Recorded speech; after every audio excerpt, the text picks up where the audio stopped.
Pondering God, chapter 57. Proud of my humility. For God is opposed to the proud, but gives grace to the humble. 1 Peter 5, verse 5. The lesson for the high school boys today was one I felt was perfect for teenage males, and was a great follow-up to the lesson we had 2 weeks ago concerning anger. We discussed how the real issue with anger was much deeper, and at its source was pride. In the lesson, we covered 2 key passages of Scripture, 1 Peter 5, verse 5 through 7, and James chapter 4, 6 through 10. Each of these passages stresses the same idea.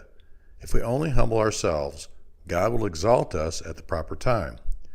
The question I had for the boys was, how do we humble ourselves? Using myself as an example, I often use myself as the negative example. I gave the boys a few specifics from my life of how God has taken me from a cocky young man to a much humbler older man. I stressed that to regard others as more important than yourself and look out for the interests of others rather than your own, Philippians 2 verses 3 through 7, it takes a conscious effort. It comes down to learning to look for opportunities to practice humility. As I shared personal examples of meeting others' financial and spiritual needs, I was feeling pretty good about how far I had come in my transformation. The 2 passages that applied to me at that very moment were, "He who thinks he stands, take heed lest he fall." And I say to every one among you not to think more highly of himself than he ought to think. Walking out of the classroom this morning, I felt good about my humility. The lesson would come later if I would only listen. After church, we hurried home to get ready for our afternoon at the Fall Festival in Frankfurt. Thousands attend this 3-day festival over the Labor Day weekend, and we've always enjoyed our time there. Booths line the streets, with arts and crafts being the main attraction. After we had grabbed a bite of not-so-healthy food at one of the food booths, I decided to purchase an Arnold Palmer at the convenience store, 1, because I like them, and 2, because they're only 99 cents. There were 2 registers, and because of the large amount of people in town, a single line stretched to the middle of the store.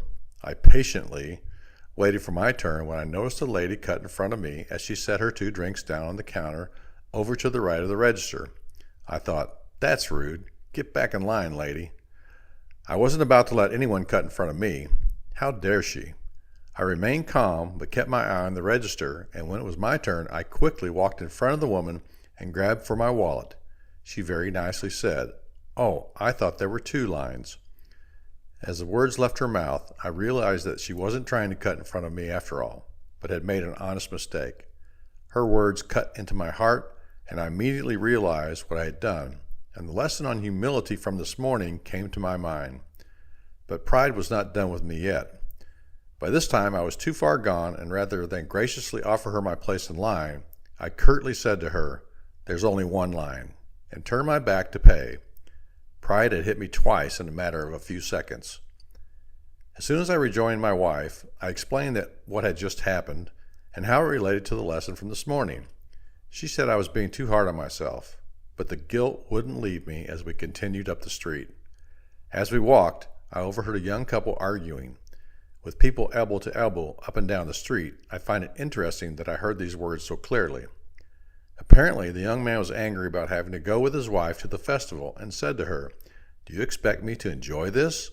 She responded, "But it's your attitude." I didn't hear any more of the conversation, but could only guess. He was doing her a favor by coming, but was going to make her pay for it by having a rotten attitude the entire time.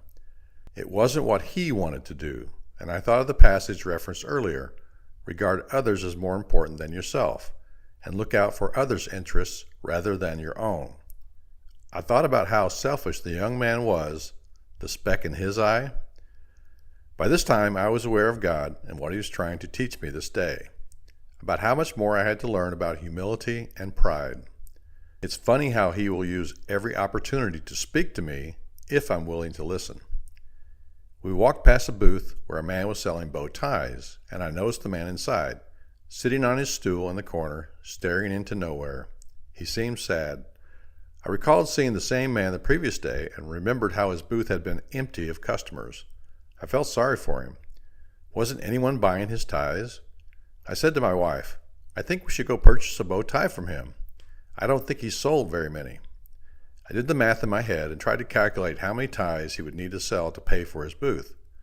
I said to her, "My one bow tie won't make much of a difference, but I still think we should buy a tie from him." I have exactly zero need for a bow tie, but she understood my point and agreed to go back and buy one. Someday, someone may need a bow tie, and at least the gesture was honest. Regard others as more important than yourself.